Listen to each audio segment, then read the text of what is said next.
Hello friend, अब हम लोग आगे देखते हैं फिर से अगला सवाल क्या है। हर्षवर्धन का राज कवि कौन था? बाणभट्ट। हर्षवर्धन का राज कवि कौन था? तो हर्षवर्धन है जो किस वंश का था जी? वर्धन वंश का था। हर्षवर्धन की राजधानी कहाँ थी? थानेश्वर। हर्षवर्धन की राजधानी कहाँ थी? थानेश्वर।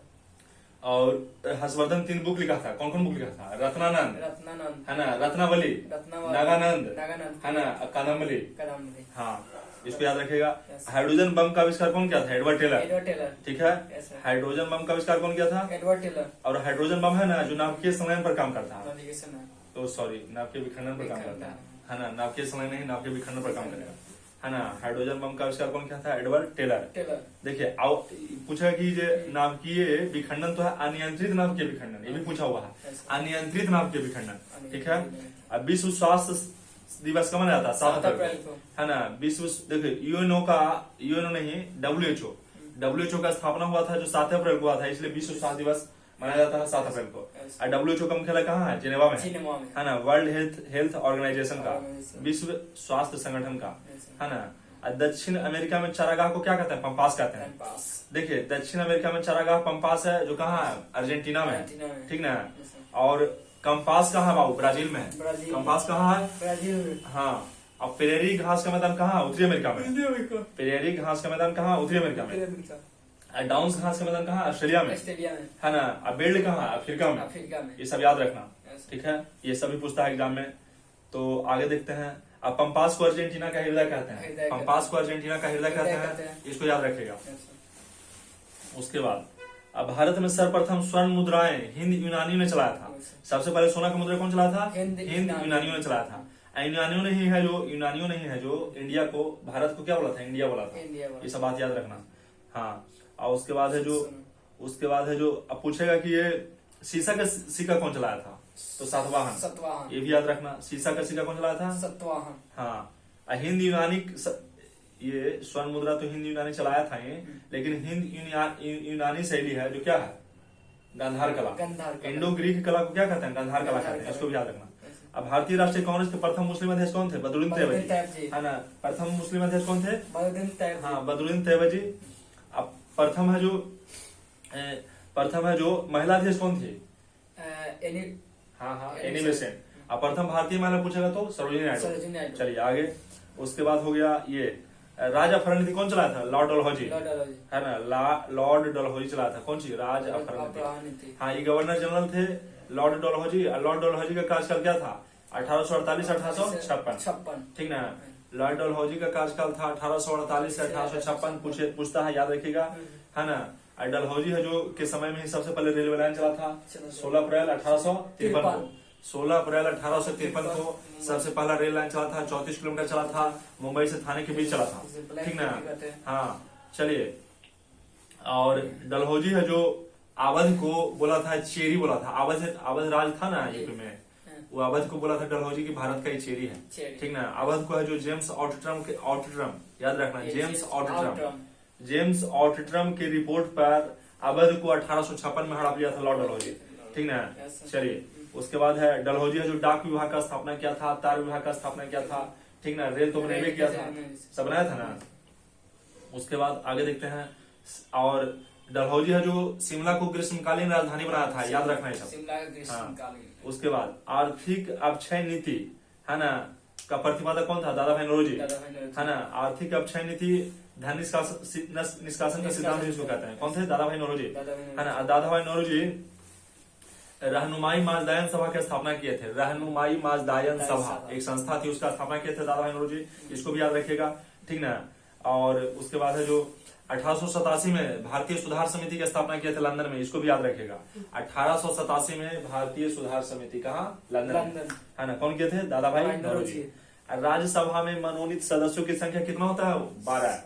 हाँ, ये अगला सवाल है। राज्यसभा में मनोनीत सदस्य की संख्या कितना? 12 होता है। ठीक है ना। राज्यसभा के बारे में हम लोग जान लेते हैं। देखो राज्यसभा है जो अनुच्छेद कितना के तहत 80 के तहत अनुच्छेद 80 के तहत राज्यसभा होता है, ठीक ना। ये संसद का पहला भाग है, दूसरा भाग लोकसभा है और तीसरा भाग राष्ट्रपति है। किसका? संसद का। संसद के 3 अंग होते हैं, राज्यसभा, लोकसभा, राष्ट्रपति। उसमें एक क्या है? राज्यसभा है। तो उसमें सदस्यों को मनोनीत कितना करते हैं? 12। कौन करते हैं? राष्ट्रपति करते हैं, ठीक ना।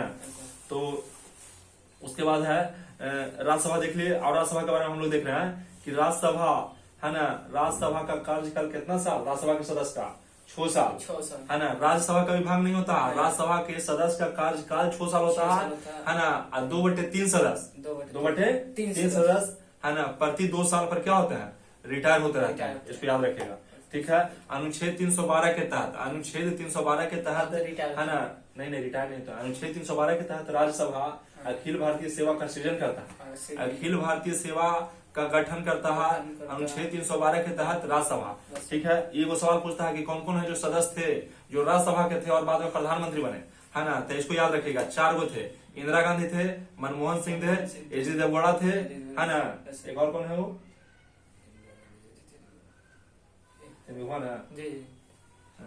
देखिए भूल गए हैं, आप लोग किताब में देख लीजिएगा, ठीक है।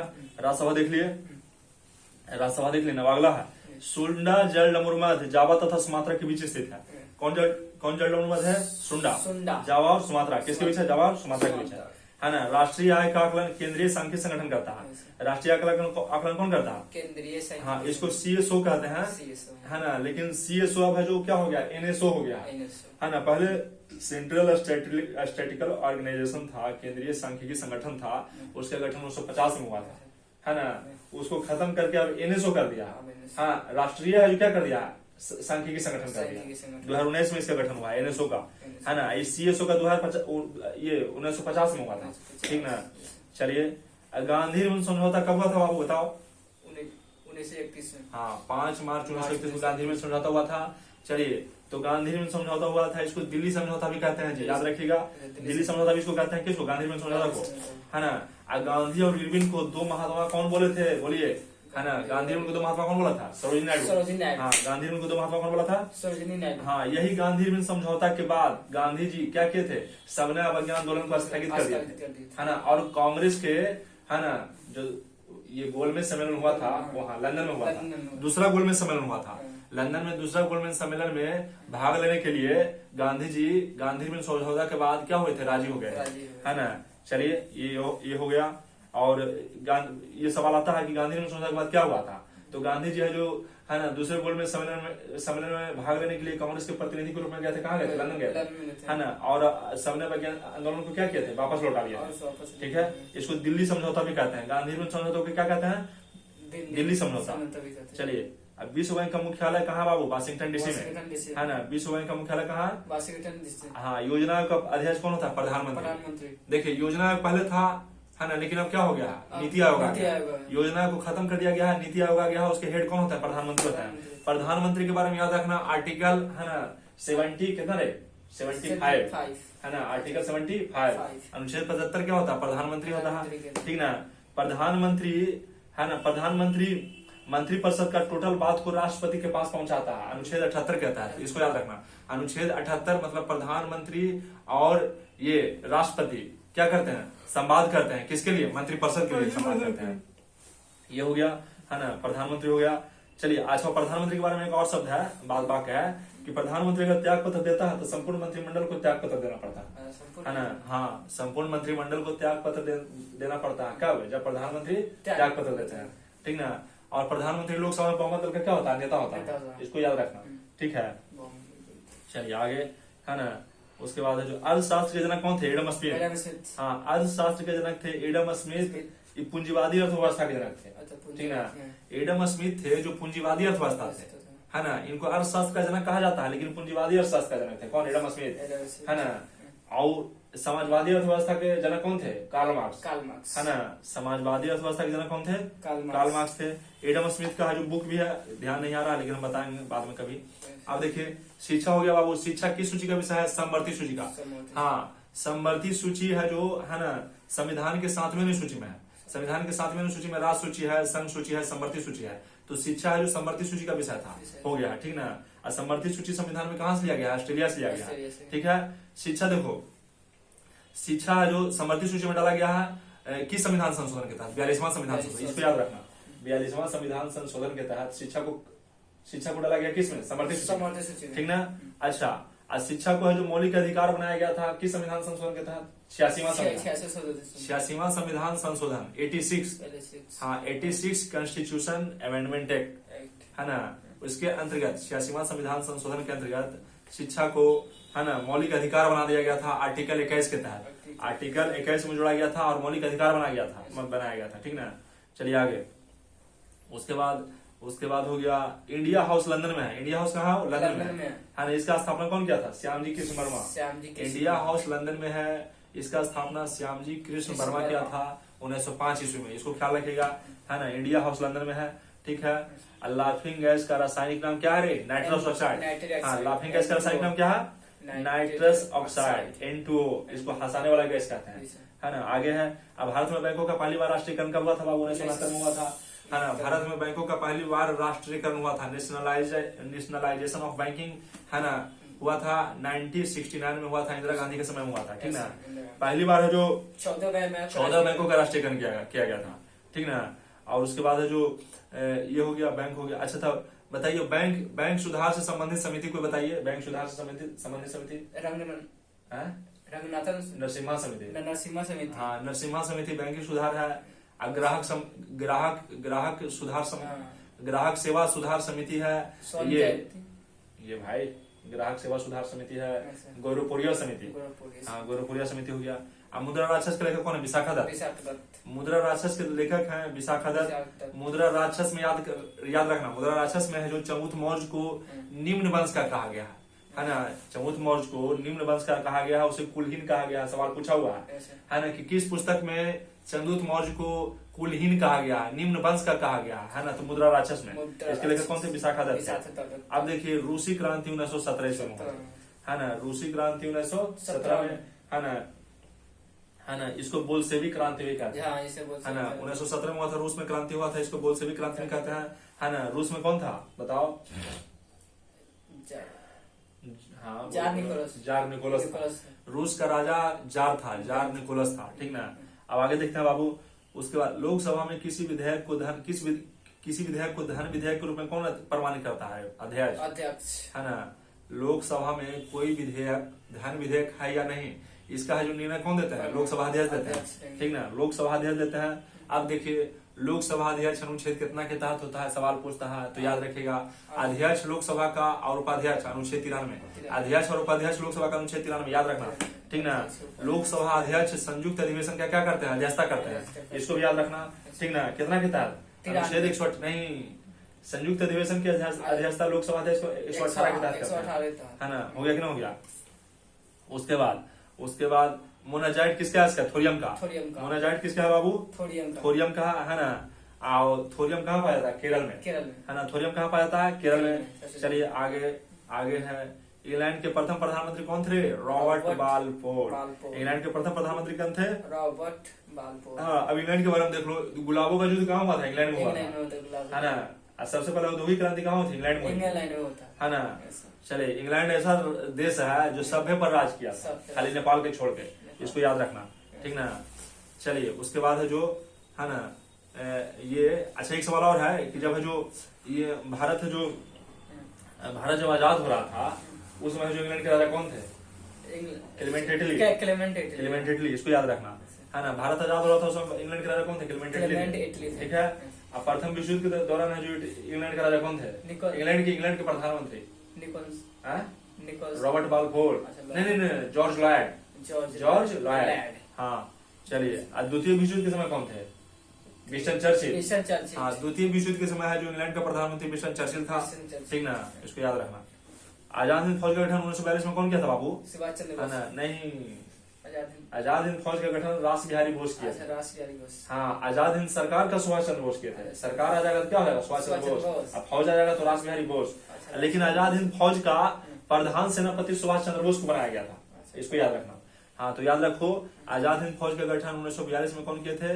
रास बिहारी बोस, है ना, कौन किए थे? लेकिन इसका प्रधान सेनापति किसको बनाया गया था? बोलो, सुभाष चंद्र बोस। हाँ, चलिए, लोधी वंश का अंतिम शासक कौन था रे? इब्राहिम लोधी, है ना। लोधी वंश का अंतिम शासक कौन था? इब्राहिम लोधी, है ना। गरसोप्पा प्रपात किस नदी पर है? शरावती नदी पर। जो या गरसोप्पा जलप्रपात किस नदी पर है बाबू? शरावती नदी पर है, ठीक ना, इसको याद रखना। और शरावती नदी कहाँ बताओ? कर्नाटक में, है ना। अच्छा, राष्ट्रीय समुद्री विज्ञान संस्थान कहाँ है? गोवा में। राष्ट्रीय समुद्री विज्ञान संस्थान कहाँ? गोवा में। और गोवा किस नदी के किनारे बसा हुआ है? जुआरी नदी। किस नदी के किनारे बसा हुआ है? याद रखना, गोवा जुआरी नदी के किनारे बसा हुआ है ना। चलिए, पश्चिमी घाट। हाँ, उसके बाद है गोवा। भारत में सबसे बड़ा कृषि प्रायोगिक फॉर्म कौन है? अम्बाला में है। चलिए, राज्यसभा का पदेन अध्यक्ष कौन होते हैं? उपराष्ट्रपति, है ना। अनुच्छेद, है ना, अनुच्छेद कितना के तहत? 64 के तहत। अनुच्छेद 64 के तहत राज्यसभा का पदेन, है ना, सभापति कौन होते हैं? उपराष्ट्रपति होते हैं, है ना। उपराष्ट्रपति का पदावधि होता है अनुच्छेद कितना, है ना? 67, अनुच्छेद 67, ठीक ना। उसके बाद आगे देखते हैं, भारत में प्रतिवर्ष सेना दिवस का 15 जनवरी को प्रतिवर्ष सेना दिवस कब मनाया जाता है? 15 जनवरी को सेना दिवस। वायु सेना दिवस 8 अक्टूबर को। वायु सेना दिवस 8 अक्टूबर को, याद रखना, है ना। 15 जनवरी को सेना दिवस तो है ना। रक्तचाप धमनियों में उच्च होता है ना। रक्तचाप धमनियों में क्या होता है? उच्च होता है। ब्लड प्रेशर जिसको कहते हैं, है ना, ब्लड प्रेशर को किसे मापते हैं बताओ? स्फिग्नोमीटर से। हाँ, रक्तदाब को किसे मापते हैं? स्फिग्नोमीटर से मापते हैं। ये सब बात याद रखना।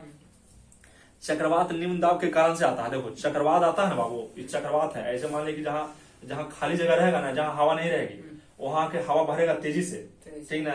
तो चक्रवात होता है ना, केंद्र की ओर हवा आती है ना। चक्रवात में केंद्र की ओर हवा आती है ना। प्रति चक्रवात में केंद्र से बाहर की ओर हवा जाती है ना। तो चक्रवात में याद रखना, जहाँ खाली जगह रहेगा वहां तेजी से हवा के क्या करेगा? भरेगा, तो चक्रवात उत्पन्न होगा, ठीक ना, है ना। हाँ, निम्न दाब के कारण। चक्रवात किसी कारण? निम्न दाब के कारण, है ना। निम्न दाब कहाँ होता है? केंद्र में होता है। निम्न दाब कहाँ होता है? केंद्र में। इसको याद रखना। अब भारत में प्रथम रेल कौन चला था? डलहौजी, अभी हम लोग देखे थे, है ना। डलहौजी है जो क्या किया था? सार्वजनिक निर्माण विभाग की स्थापना किया था। क्या किया था? सार्वजनिक निर्माण विभाग। और डलहौजी के काल में ही एक इम्पोर्टेंट सवाल है। डलहौजी के काल में पहले 1853 के चार्टर एक्ट के पहले क्या होता था ना कि बोर्ड ऑफ डायरेक्टर और बोर्ड ऑफ कंट्रोलर होता था, बोर्ड ऑफ डायरेक्टर होता था। लेकिन बोर्ड ऑफ डायरेक्टर क्या करता था, है ना, कि कंपनी में जितना भी अधिकारी रहता था ना, उसको नामजदगी के आधार पर उसको नियुक्त करता था बिना परीक्षा के। लेकिन 1853 का चार्टर एक्ट आया ना, तो उसमें क्या किया? परीक्षा के आधार पर क्या किया गया, है ना। अफसर का क्या, अफसर मतलब सिविल सर्वेंट का, है ना, चाहे कंपनी के कर्मचारियों का नियुक्ति परीक्षा के आधार पर होने लगा। 1853 के चार्टर एक्ट द्वारा डलहौजी लाया था, याद रखना इसको। 1556 में पानीपत की दूसरी लड़ाई अकबर और हेमू के बीच हुई थी, ठीक ना। तो पानीपत की दूसरी लड़ाई किसके बीच हुई थी? अकबर और हेमू। हाँ, अब पानीपत की पहली लड़ाई किसके बीच हुई थी? बाबर और इब्राहिम लोधी, है ना, 1526। 1556 में दूसरी अकबर और हेमू, है ना। चलिए, है ना। मानसरोवर झील कहाँ है बाबू? तिब्बत में है। कैलाश मानसरोवर झील कहाँ है? तिब्बत में है। कैलाश मानसरोवर झील से कौन नदी निकलती है रे? सतलज नदी निकलती है और ब्रह्मपुत्र नदी निकलती है। सतलज और ब्रह्मपुत्र, याद रखना, ठीक ना। तिब्बत, है ना। तिब्बत में क्या है बताओ? चाइना की तरफ है। हाँ, विजयनगर किस नदी किनारे है? तुंगभद्रा नदी किनारे है। विजयनगर किस नदी किनारे है? तुंगभद्रा नदी किनारे है। कहाँ? कर्नाटका में। विजयनगर की स्थापना कौन किया था? हरिहर बुक्का, है ना। विजयनगर की स्थापना कौन किया था? अच्छा, विजयनगर की स्थापना जब हो रहा था तो दिल्ली सल्तनत का राजा कौन था? मोहम्मद बिन तुगलक। इसको भी याद रखना। विजयनगर का स्थापना हरिहर बुक्का किया था, उसमें दिल्ली का राजा कौन था? ये एमबीटी था, मोहम्मद बिन तुगलक था, ठीक है। अब आगे है, अब बहमानी राजाओं की राजधानी कहाँ थी? गुलबर्गा, है ना। अब बहमानी वंश का स्थापना कौन किया था? हसन गंगू किया था, याद रखना। बहमानी राज का स्थापना कौन किया था? हसन गंगू किया था, ठीक है। चलिए, उसके बाद है तड़ित विद्युत विसर्जन के द्वारा उत्पन्न होता है। तड़ित किसके द्वारा? विद्युत विसर्जन के द्वारा, ठीक ना। तड़ित किसका बना होता है? तांबा का, है ना। रेबीज नामक रोग किसके कारण? विषाणु का। रेबीज होता है जो कुत्ता के काट लेने से होता है। विषाणु कुत्ता के शरीर में, विषाणु है जो कुत्ता के लार में रहता है। कुत्ता के मुंह में विषाणु रहता है, लार में उसका, है ना। तो उसका लार होता है ना, आदमी के शरीर में जो क्या होता है, प्रवेश कर जाता है, विषाणु उसी में रहता है और उसको क्या डर लेता है? हाइड्रोफोबिया, है ना। उसी को रेबीज कहते हैं, पानी से डर लगता है ना, विषाणु। चलिए, और भी विषाणु से कौन कौन रोग होता है? विषाणु से कौन रोग होता है? एड्स होता है ना। और जानवर में फुट एंड माउथ, जिसको मुंह पका और खुरपका रोग कहते हैं, है ना। मुंह पका और खुरपका रोग, विषाणु से ही होता है, ठीक ना, इसको याद रखना। उसके बाद मानव का समान रक्तदाब कितना है? 120/80। मानव का समान रक्तदाब कितना है? 120/80 मिलीमीटर है। हाँ, हो गया ना। उसके बाद अच्छा, मानव के शरीर में रक्त होता है ना, रक्त क्या है? तरल संयोजक है। रक्त है जो तरल संयोजक है। रक्त हो जाए 3 प्रकार के, आरबीसी, डब्ल्यूबीसी और प्लेटलेट, ठीक ना। आरबीसी, डब्ल्यूबीसी, प्लेटलेट, ठीक ना। डब्ल्यूबीसी में क्या रहता है? न्यूट्रोफिल्स रहता है, वही है जो हमारे शरीर में जो रोग प्रतिरोधक क्षमता का काम करता है, इसको याद रखना, ठीक है। और शहद में मुख्यतः क्या रहता है बाबू? कार्बोहाइड्रेट रहता है। शहद क्या हो गया? माध जिसको कहते हैं देहाती भाषा में। शहद में क्या हो गया? कार्बोहाइड्रेट हो गया, ठीक ना। और शहद याद रखना, बीपीएससी 66वीं का पूछा हुआ सवाल है, शहद की श्यानता सबसे अधिक होती है। श्यानता मतलब गढ़ापन, देखता है शहदवा कैसे उठाते हैं तो क्या होगा? एकदम चटचट करेगा, है ना, तो गढ़ापन हो गया। तो गढ़ापन सबसे अधिक किसका? शहद का। 66वीं बीपीएससी का पूछा हुआ है, श्यानता किसका होता है सबसे अधिक? शहद का। और उसमें होता है क्या? कार्बोहाइड्रेट। और शहद मीठा किसके कारण होता है? फ्रक्टोज के कारण, ठीक ना, याद रखना। उसके बाद अच्छा, एक बात और याद रखना कि शहद का श्यानता तो अधिक होता है, लेकिन शहद को गर्म करेंगे तो उसका श्यानता कम जाएगा। मतलब कोई भी तरल पदार्थ को गर्म करते हैं तो उसका श्यानता घट जाता है, ये भी पूछा हुआ सवाल है बीपीएससी का, ठीक ना। आगे कार्बोहाइड्रेट देख लेते हैं। कार्बोहाइड्रेट कितने तरह का होता है? 3 तरह का, है ना। कार्बोहाइड्रेट वास्तव में होता है कार्बन, हाइड्रोजन, जल का मिश्रण को कार्बोहाइड्रेट कहते हैं, ठीक ना। चलिए, तो कार्बोहाइड्रेट 3 तरह का होता है, कुछ होता है बताओ? मोनोसेक्राइड, डाइसेक्राइड, पॉलीसेक्राइड, है ना। ये 3 तरह के कार्बोहाइड्रेट हो गया, ठीक ना। चलिए, हो गया। तो उसके बाद है जो संविधान के अनुच्छेद 1 में भारत को राज्यों का संघ कहा गया। संविधान के अनुच्छेद 1 में भारत को राज्यों का संघ कहा गया, ठीक ना। चलिए बताइए, कितने गो राज्य है भारत में? 28 गो राज्य, 8 गो केंद्र शासित प्रदेश है ना, 8 गो केंद्र शासित प्रदेश है, 28 गो राज्य है। विक्टोरिया प्रपात किस नदी पर है? जम्बेजी नदी पर। विक्टोरिया जलप्रपात किस नदी पर है ना। चलिए, उसके बाद है जो हीरे की चमक का कारण क्या है? प्रकाश का संपूर्ण आंतरिक परिवर्तन। देखो, प्रकाश का संपूर्ण आंतरिक परिवर्तन हीरे की चमक का कारण है। और प्रकाश के पूर्ण आंतरिक परिवर्तन से और क्या क्या होता है? मृग मरीचिका का चमकना होता है ना। मृग मरीचिका का चमकना प्रकाश का पूर्ण आंतरिक परिवर्तन होता है। हमारा शरीर में जो कोई भी आदमी का बीमारी होता है तो डायग्नोसिस करते हैं, इंडोस्कोपी करते हैं, प्रकाश के पूर्ण आंतरिक परिवर्तन पर ही होता है। ऑप्टिकल फाइबर प्रकाश के पूर्ण आंतरिक परिवर्तन पर काम करता है ना। कोई भी गाड़ी देखो बाबू, कोई भी गाड़ी का शीशा फूटा हुआ रहता है ना, तो उसमें है जो शीशा फूटा हुआ रहता है उसमें निशान रहता है फूटा हुआ का, तो प्रकाश पूर्ण आंतरिक परिवर्तन पर ही दिखता है वो, ठीक ना, समझ गया ना। तो प्रकाश के पूर्ण आंतरिक परिवर्तन पर क्या हो गया बताओ? सबसे पहले, है ना, सबसे पहले हो गया क्या? ऑप्टिकल फाइबर काम करता है, इंडोस्कोपी काम करता है, गाड़ी का शीशा फूटा हुआ शीशा दिखता है प्रकाश के पूर्ण आंतरिक परिवर्तन पर। उसके बाद हीरा का चमकना होगा, मृग मरीचिका हो गया, है ना। तो 5 चीज याद रखिएगा फिर से, है ना। गाड़ी का फूटा हुआ शीशा दिखना, है ना, इंडोस्कोपी, ठीक ना, ऑप्टिकल फाइबर, ठीक ना। 4 नंबर मृग मरीचिका, और 5 नंबर क्या हो गया? हीरे का चमकना। ये सब क्या हो गया? प्रकाश के पूर्ण आंतरिक परिवर्तन पर। चलिए आगे देखते हैं बाबू। रजिया सुल्तान किसकी बेटी थी रे? बोलो बोलो, रजिया सुल्तान किसकी बेटी थी? रजिया सुल्तान किसकी बेटी थी? ऐसे थी इल्तुतमिश की। बहुत मारेंगे, 100 बार तुमको बताया है, कहाँ रहता है ना। रजिया सुल्तान किसकी बेटी थी? इल्तुतमिश की बेटी थी, है ना। इल्तुतमिश किसका गुलाम था? बोलो। इल्तुतमिश किसका गुलाम था?